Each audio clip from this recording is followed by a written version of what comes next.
Welcome back to English Podcast Go. I'm Cyrus, and each episode brings you closer to confident English. Let's jump into today's episode. Okay, let's dive in. Today we're exploring some really compelling ideas from author Robert Greene. We're looking at how we find our unique path, navigate the complexities of, human connection, and understand those often misunderstood dynamics, power, vulnerability, that kind of thing. Yeah, and we've pulled insights mainly from this fascinating conversation Robert Greene had on the Andrew Huberman YouTube channel. It's a really rich source. Right. It digs deep into the core themes of his big books like Mastery, The 48 Laws of Power, The Art of Seduction, and it also kind of hints at what he's working on next. So our mission here in this deep dive is basically to unpack that conversation, pull out the really important nuggets of knowledge, and see what practical tools and insights might be in there for you, the listener. We're going to find some surprising connections, I think, between things you might not expect. Like what? Well, like your earliest childhood impulses, maybe experiences of anxiety, the whole idea of vulnerability, and ultimately how all this stuff ties into finding a really deep sense of fulfillment and belonging. Okay, yeah. That sounds good. So let's start with what feels like the foundation for a lot of Greene's work, this idea of finding your unique purpose. It's what he really explores in Mastery. That's exactly right. His central concept, especially in Mastery, is this search for what he calls your unique seed, or sometimes primal inclination. Okay. It's this innate core of who you are, something that exists within everyone right from the start. And he points to a specific time when this seed is most visible. Yeah. Before all the shoulds and half-toss kind of cloud things over. Exactly. He argues it's clearest in early childhood, particularly around age 4 or 5. Huh, why then? Well, at that age, kids are still very much guided by what the psychologist Abraham Maslow called impulse voices, these raw, unfiltered signals of just pure liking or disliking, love or hate. Right. Before they learn to sort of filter themselves. Yeah, before they learn to hide those feelings based on how people react. It's just pure instinct almost. And he connects this to different ways we're naturally wired, doesn't he? Like how our brains work. He does, yeah. He draws on Howard Gardner's work on multiple intelligences. Gardner identified 5 main ways our minds tend to operate. Okay. Intelligence related to words or logic and math, physical or kinetic ability, spatial stuff, social intelligence. Right, those categories. Yeah, and Greene suggests that in childhood, 1 or maybe 2 of these just naturally dominate. He calls it the grain in your brain. The grain in your brain. I like that. Yeah, it's the direction your mind naturally wants to go, where your talents and curiosities just are. And following that natural grain, he argues, that's where your true power comes from, in a good way. And the examples he uses, they're just so vivid, aren't they? Oh, absolutely. His own childhood, being obsessed with words, even spelling backwards, doing anagrams, just playing with language. Or Albert Einstein, totally mesmerized by a compass, trying to figure out these invisible forces. Yeah. Steve Jobs as a kid, just captivated by tech devices in a shop window. Or Tiger Woods, tiny, just screaming with joy watching his dad hit golf balls. These weren't things they were taught to like. Not at all. They were spontaneous, powerful signals, that primal inclination just showing itself. But sadly, that clear voice doesn't always stick around, does it? It gets quieter. It rarely does, at least not so you can easily hear it. As we get older, that inner voice gets progressively drowned out by what Greene calls noise. Noise. Okay. What kind of noise? Oh, it comes from everywhere. Teachers pushing certain subjects or careers, parents with their own expectations, the huge pressure from peers trying to fit in, be cool. Yeah. And maybe today, more than ever, just the constant barrage from social media telling us what's popular, what's supposedly valuable. Yeah, that's a lot of noise. It's easy to see how that would pull you away from that inner radar. Precisely. It pushes people towards choices, career paths, life paths based on practicality or what other people think, or just money. Right. Instead of that deep inner pull. And Greene argues this is why so many people end up feeling kind of lost, adrift, without that internal compass to guide them. And he makes a really powerful point about how this connects to learning, too. It's fascinating, yeah. He gives his own example. Struggling to learn French for 4 years in university. Okay. Versus becoming relatively fluent in just a month when he was living in Paris with a girlfriend. Wow, what was the difference? Intense emotional engagement. necessity, maybe, but also just being immersed. When you're deeply connected to something, either because you have to be or ideally because it connects to that primal inclination, Yeah. you just learn dramatically faster. You're emotionally invested. That connection to your seed, it creates that drive. So, okay, if someone's listening now and thinking, right, I definitely missed that boat when I was 4, is there a way back? Can you find it later? Absolutely. Greene calls the process of rediscovering this seed in adulthood archaeology. Archaeology. Right. Digging. Exactly. It takes conscious effort to dig and dig back through your memories, looking for those early signs, moments of intense joy, fascination, even really strong dislikes before all that noise took over. He admits it's harder later in life, like digging through layers of junk, but definitely possible. I mean, Greene himself says he found his clear path much later, around 38 or 39. So it's not too late. And it sounds like it's less about finding a specific job title Yeah, exactly. and more about finding a fundamental direction and orientation. Totally. It's not necessarily about saying, okay, I'm going to be this specific thing. It's more about gaining a sense of direction, like a compass. A compass, okay. Yeah, something that helps you navigate all the chaos and the options in the world. It gives you a guiding framework, a sort of direction within which you can experiment and find your specific way. He uses a really compelling analogy, I thought, about an amphibian. Yes, the amphibian. Think about an animal that belongs both in the water and out of it, like a frog. Okay. Contrast that with something that can only live on land or only fly.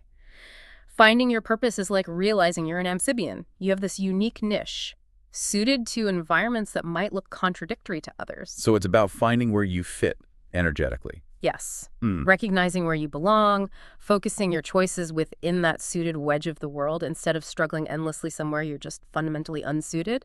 It's about stopping fighting your own nature.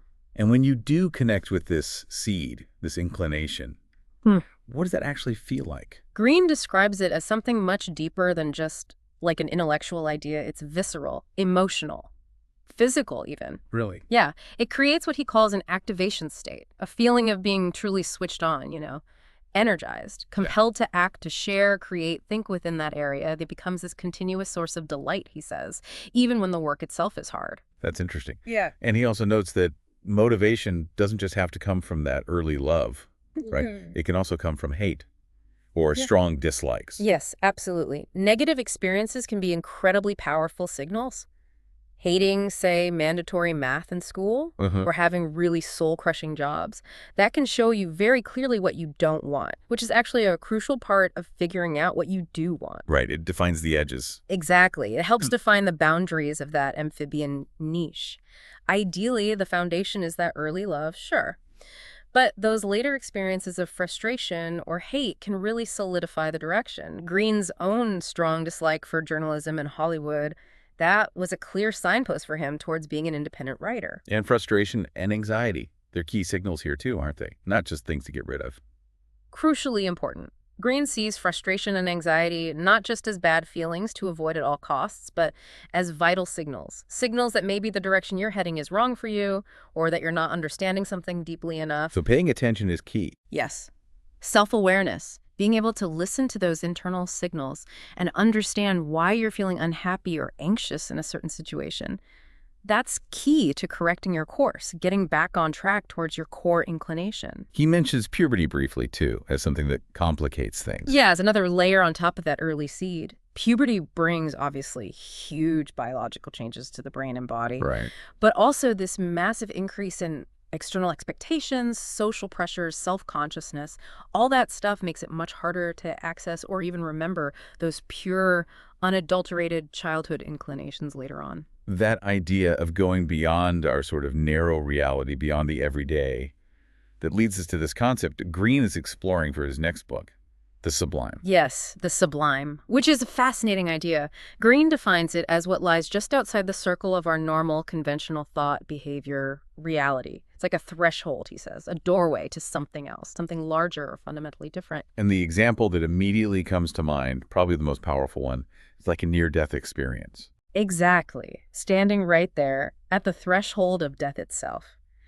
But the sublime isn't limited to something that extreme. No. No, it could be moments like contemplating the sheer vastness of the cosmos, or the strangeness of just being alive, accessing really vivid, transporting childhood memories, having a profound connection with an animal maybe, pondering the incredible complexity of the human brain, experiencing deep love, or just getting lost in the sweep of history, all those can be doorways. And he suggests humans are kind of wired for these experiences. We need them. He does. There seems to be this deep, maybe even evolutionary drive within us to escape our narrow, ego-bound reality sometimes, to connect to something larger, something beyond the mundane.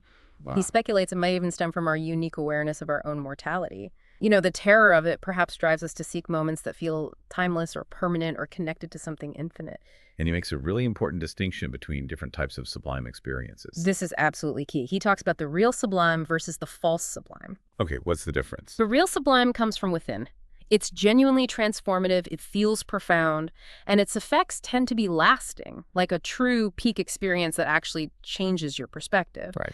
The false sublime, on the other hand, comes from outside. It's temporary, often requires more and more of it to feel anything, and it isn't based on anything real or internal. Right. Think the fleeting rush from drugs, maybe, Yeah. excessive shopping that never really satisfies, getting caught up in online rage mobs, certain addictive behaviors. They kind of mimic the feeling of transcendence, but they actually trap you rather than free you. And he connects the real sublime back to that early seed we were talking about. Absolutely. Those early childhood moments, intense delight, fascination, that deep connection with something they felt like the real sublime. They felt permanent, they transported you, they seemed to transcend the normal flow of time. They were authentic glimpses of that sublime threshold. And this brings us back to anxiety again, doesn't it? The role it plays. It does. Greene argues that anxiety is often a signal that you don't understand something fully, that you're at the edge of your knowledge or your comfort zone. Which most people try to run from. Exactly. Most people try to get rid of anxiety immediately, often through false comforts or distractions, the false sublime, really. But dealing with the anxiety, pushing through it, that allows you to go deeper, to refine your understanding, grapple with complexity, and ultimately make better, more creative, more fulfilling choices. He uses his writing as an example. Yeah, his own intense writing process. Pushing through what he says feels like 95% pain and anxiety. Wow. To get to that 2% moment of breakthrough and profound fulfillment, the real sublime is often found on the other side of confronting difficult emotions like anxiety. Okay, let's shift gears a bit to topics many people really associate with Robert Greene, power and seduction. These words carry a lot of negative baggage for people. They really do. But Greene urges us to reframe them a bit. He doesn't see power as inherently evil. He sees it more as a primitive, primal human need. Yeah, a need for a degree of control over your environment and the ability to influence others. Lacking that sense of control, he says, is deeply immiserating. It makes you miserable. And this isn't just for kings or CEOs. Everyone feels this need for some influence. Absolutely. It's fundamental to being human. Though, yeah, many people hide it. They're embarrassed or they fear seeming manipulative. But it's challenging, right? Because other people are complex. They wear masks. They naturally resist being overtly controlled. So power dynamics are happening all the time, but subtly. Often, yeah. In an invisible realm, he calls it. Subtle interactions, unspoken battles, stuff people just aren't trained to recognize or navigate effectively. So learning about these dynamics. Yeah. It isn't about becoming manipulative yourself. Not at all, or at least that's not his intention. His book, The 48 Laws of Power, as controversial as it might be, he argues, is largely about defense. Yeah, understanding the games people play so you can defend yourself against manipulation and avoid common pitfalls yourself. By understanding these dynamics, he thinks, you actually become a better social individual, less likely to be blindsided or harmed by others' attempts at influence. And finding your purpose connects back to power in a positive sense. You mentioned that earlier. Precisely. Finding your unique niche, that amphibian space where you belong, is finding where you are most powerful in a benevolent, energetic sense. It feels right, almost effortless, authentic. It contrasts sharply with that exhausting struggle of trying to gain power or influence somewhere you don't belong or aren't suited. Right. It ties right back into that deepest sense of what you were kind of meant to do. Okay. Now, seduction, another heavily loaded word. It is. Greene defines seduction fundamentally as an exchange, something deeply rooted in our nervous system. He even mentions the hypothalamus part of the brain linked to primal drives, bonding. He speculates its origins might tie into, the stirrings of contradictory desires sparked by social taboos, where the forbidden thing becomes incredibly desirable. And source mentions seduction requires something kind of unexpected. Vulnerability. This is a key insight, I think. Yeah. Seduction, in Greene's view, involves letting someone get under your skin, as he puts it, into your psyche. There's an element of surrender involved. Surrender. And importantly, the person being seduced is, to some degree, complicit. They're allowing that influence in, maybe because something within them actually wants it or is drawn to it. He even uses childhood as a way to understand this dynamic, doesn't he? Yeah, drawing on Freud, he talks about the concept of parental seduction. Now, he's very clear this is not about sexual abuse. Right. Important distinction. Very. It's about the overwhelming influence and energy exchange between a vulnerable child and a powerful parent figure. He uses the example of a child being carried by their father. There's that mix of excitement, maybe a little fear, and this total surrender to the unknown, to the parent's control. It highlights that dynamic. A vulnerable party opening themselves up to influence. Like the seduction of a great story, maybe. Yeah. You surrender to not knowing what's going to happen next. Exactly. That uncertainty lowers your resistance. It opens your mind to being transported, influenced. So Greene is actually arguing that vulnerability is a positive trait, a form of intelligence. He does. He frames it as a crucial form of intelligence, yeah. He feels people today are often too invulnerable, trapped in their egos, afraid to let others in, afraid to surrender to being influenced. He suggests there can be a genuinely delightful feeling to surrender sometimes, to be open to influence, to connection. But that takes confidence, doesn't it? I mean, Yeah. the ability to bounce back if you get hurt. It absolutely does. That confidence to come back, to recover if vulnerability leads to pain is essential. And this is where, as he points out, our attachment systems play a huge role. Attachment systems from childhood. Often shaped in early childhood interactions, yeah. If someone has, say, an insecure attachment style, that recovery can be incredibly difficult, which helps explain why people might stay trapped in harmful relationships even when they logically know they should leave. Because the fear of the pain is too much. The fear of not being able to recover from the pain of leaving or the vulnerability is too great. Yeah. He traces the idea for the Art of Seduction book back to historical figures, right? Yes, he talks about women in history. The archetype of Cleopatra comes up, who, when denied conventional social or political power, used seduction as their primary tool for influence, for survival. Interesting. It highlights how the person appearing weaker can actually be subtly controlling the dynamic, often by inducing desire or reliance in the seemingly stronger party. He uses this term, topping from the bottom. Right, I heard that. To describe this, where the person appearing to surrender or be weaker is actually exerting control by allowing the other's perceived power, creating a kind of dependence. It's clear that sex, power, relationships, they're all deeply intertwined on multiple levels. Physically, emotionally, neurologically, yeah. They activate these really complex systems within us that are hard, maybe impossible, to fully separate. But this raises a really powerful question Greene is exploring now.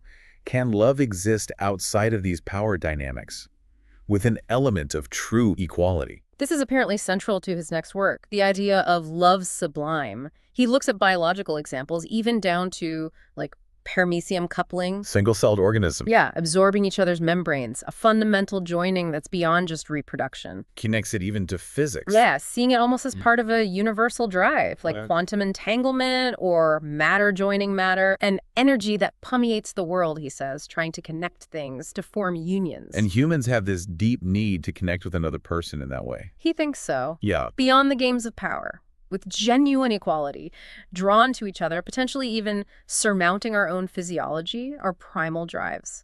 This is the realm of what he's calling love sublime. How does he describe that ideal state? It's where the physical connection, like sex, which can trigger a sense of permeability, openness, and the mental, emotional connections spiral together. It requires recognizing differences between people, sure, but letting go of judgments about worthiness or status, allowing a true merging of equals on some level. And he relates the difficulty of achieving this to our current sort of societal climate. He does. He argues that the widespread lack of vulnerability today, the unwillingness for people or groups, even nations, to set aside their egos, that prevents this kind of deep connection and union, not just in personal relationships, but on a broader scale, too. And things like, say, hookup culture or pornography.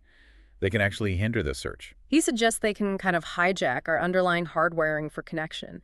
By providing instant, often solitary or transactional gratification, they can make it harder to seek out or even tolerate the messiness and deeper connection involved in true intimacy. Or falling in love. So young people might fear it more. Yeah. Leading many young people, he thinks, to fear the necessary loss of control that comes with real vulnerability and emotional surrender. So what's his strategy to counter this? How does he approach it in his work? It's almost like a form of benevolent seduction itself, in a way.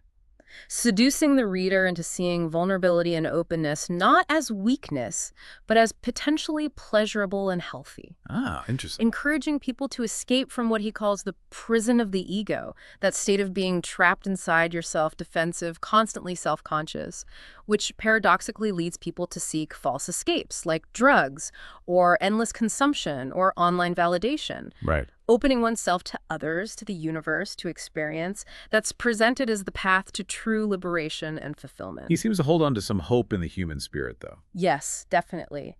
That despite periods of disconnection and alienation, people eventually reach a point where they just hunger for something real, for genuine connection. He points to historical cycles where periods of great invulnerability and rigidity were followed by explosions of creativity and connection. Okay, finally, let's just touch on how we handle challenges in life, find guidance, and maybe even think about technology like AI. Greene's own experience with having a stroke offers a really powerful perspective here. It's deeply insightful, yeah. His stroke wasn't just a physical challenge. It forced him to confront his own expectations, his limitations, his sense of identity. But then, within that new reality, he found unexpected gifts. Like what? Like a deeper ability for observation, a profound appreciation for the sheer unlikeliness of life itself, just being here. Adjusting to a kind of new frame rate on life, maybe. Exactly, where what was once taken for granted simple things becomes a gift.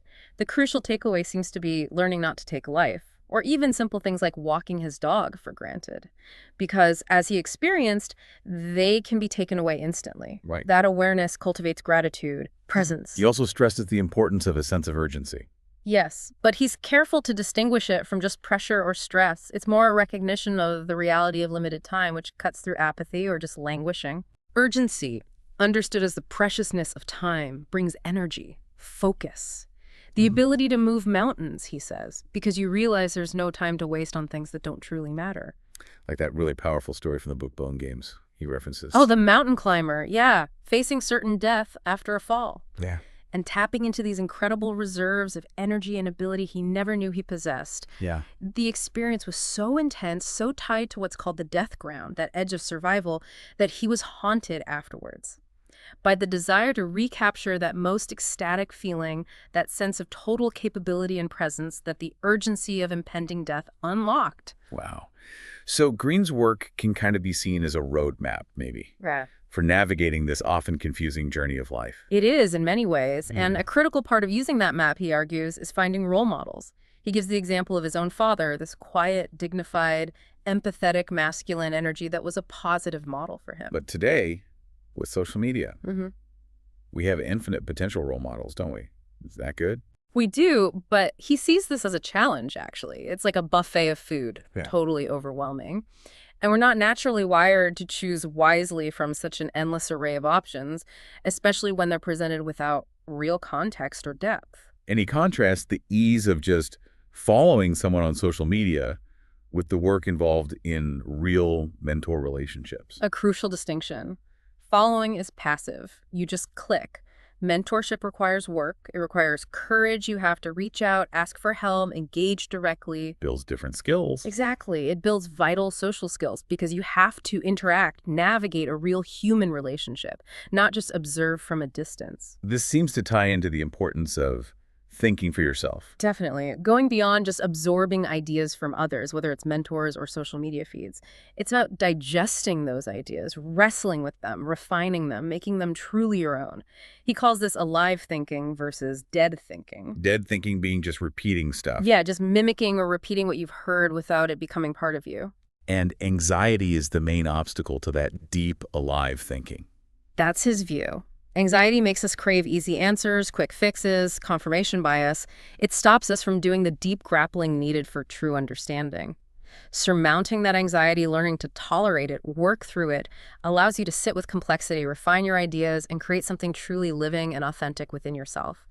Greene's writing process, again, is his testament to this, pushing through intense anxiety to get to clarity. He offers a brief but pretty pointed perspective on AI as well. He does. He sees it as a tool, obviously, but one that potentially threatens nuance. Nuance. Yeah. Nuance, he argues, is vital for understanding real human experience and for preventing deception both of others and, importantly, of ourselves. Reducing complexity to easily processed information, emojis, filters, it risks losing that vital, nuanced understanding of reality. And he ends with a really powerful thought, sort of a call to action. Yes, a call to worship, not technology like ChatGPT, which can feel like magic, Right. but to worship the human brain itself. It is, he argues, the greatest, most complex creation in the known universe. With immense plasticity and potential we are only just beginning to understand.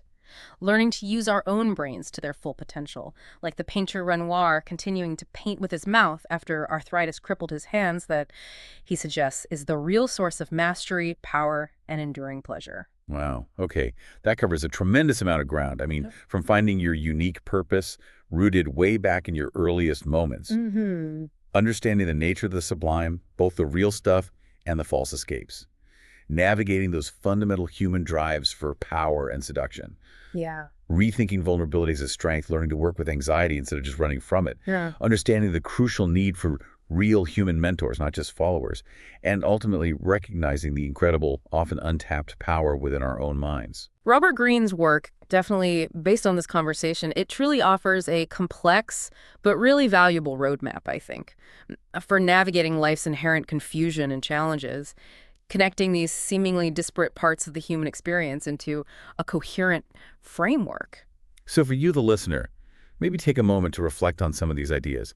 Where might your unique seeds still be pointing you today, beneath all the layers of noise you've accumulated over the years? Yeah, good question. And what might truly dealing with anxiety, not just suppressing it, but working with it, what might that unlock for your creative process or the choices you're facing right now?